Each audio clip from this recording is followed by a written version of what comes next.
Hi, it's me, Nico. Um, spending time with one of my nieces tonight. She's comatose in that direction. Yeah, you can't see her, but she's just out of camera shot. Um,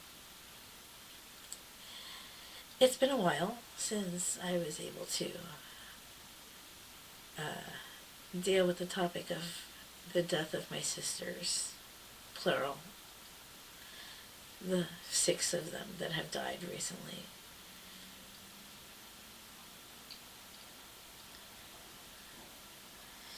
You know, it's weird.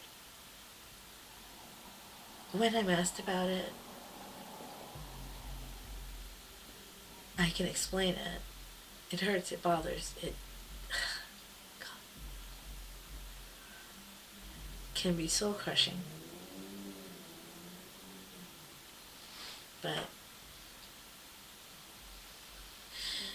I think in the remembrance of them, I help to keep them alive in a way, you know?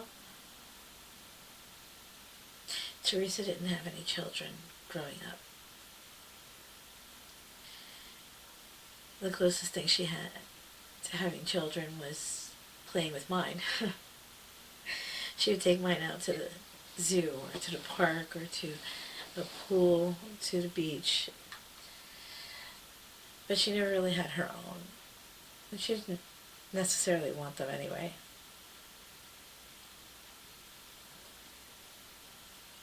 Fuego was different. Fuego wanted, bless her soul, she was such an outlaw, you know. I mean, she lived her life on her own terms, and she wanted to live. She lived exactly the life she wanted to live, except she also, at the same time, wanted to live the typical, normal, suburban lifestyle where you have the his and hers car, the his and hers dogs, the 2.5 kids, and the picket fence, the white picket fence around the house, you know? She wanted that, which was so weird. I mean, she was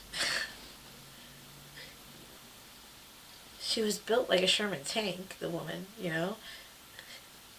She could take down half an army on her own.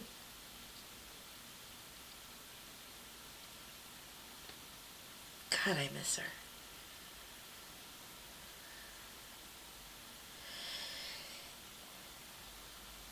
That being said, force of nature that what she was, she kept us all on our toes, you know? She made us all sharper for who she was.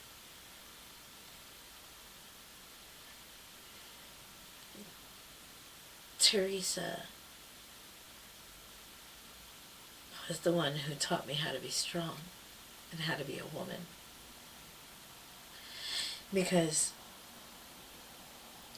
growing up as I did, I resonated more with the men folk around me. And I didn't exactly know how to be a woman. Teresa taught me how to apply eyeliner. Although my makeup artist, when I was a model, she sort of taught me how to apply the inner line, but never really much of anything else because she did everything else, you know? So I didn't know anything about any of all that. They did it for me. I didn't know anything about hair products or anything like that because my stylist did it for me at each job, so I didn't really have to. So I was at a loss as to how to do any of these things.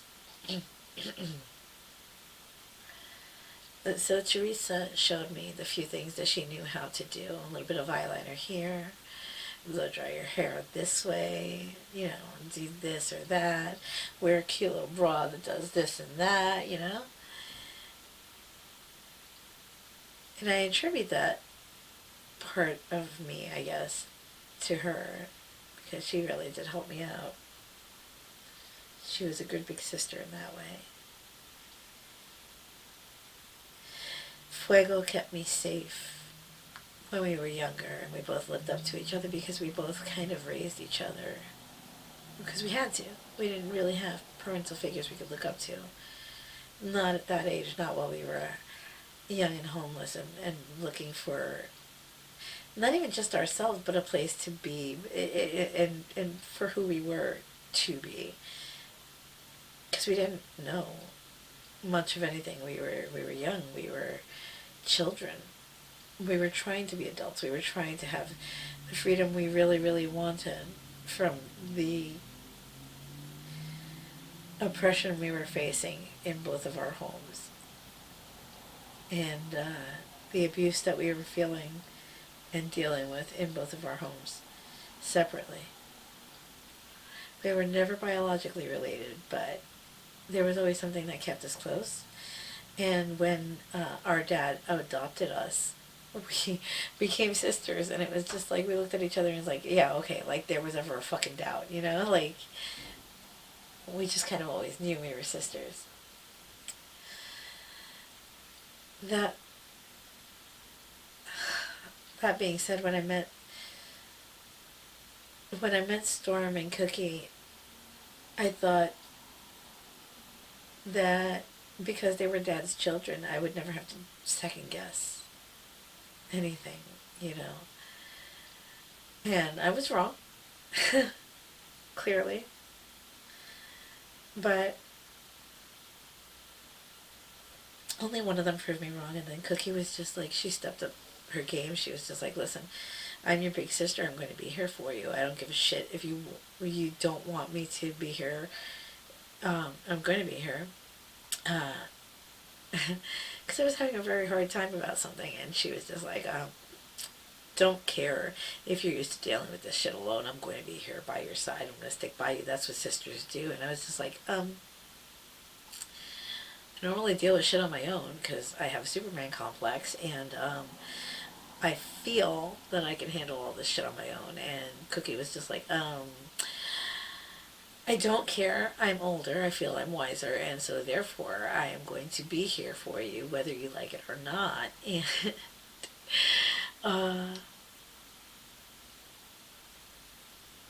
I had to learn how to respect that from her. You know, I didn't know how to respect that from her then, but I can appreciate it now. It was madness then. I thought it was so intrusive. And now I know it came from a completely different place. It came from a place of concern. It came from a place of where she knew she was dying and she didn't want to tell us. And she wanted to make sure that I would be all right. It wasn't fair that she didn't tell us, but I understood.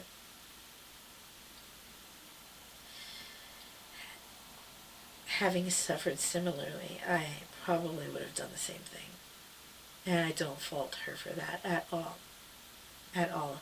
It was her decision. It was her situation. Her problem, not mine. Not anyone else's. And nobody has a right to judge her for any of that. And I appreciate that. Truly, I do. I can only wish that if, heaven forbid, things were to come down on me the way they did on her, that I could handle it with half the grace that she did.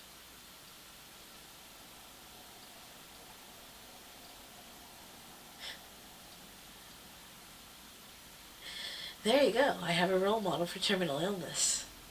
Chin chin.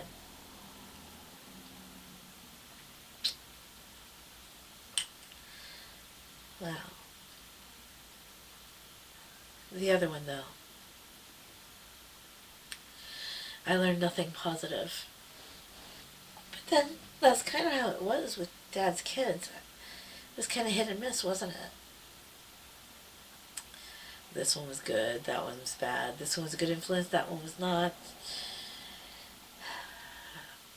But that's how it is in life. You have to take it for what it is.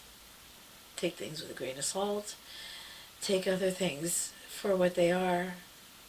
Believe in what you feel is right. And always go with your own gut. Because clearly your gut is going to be the one that gets you from point A through Z in life. Follow it. Trust it. Because if you can't trust yourself, who can you trust, you know? You can't trust family all the time. You have to trust yourself first.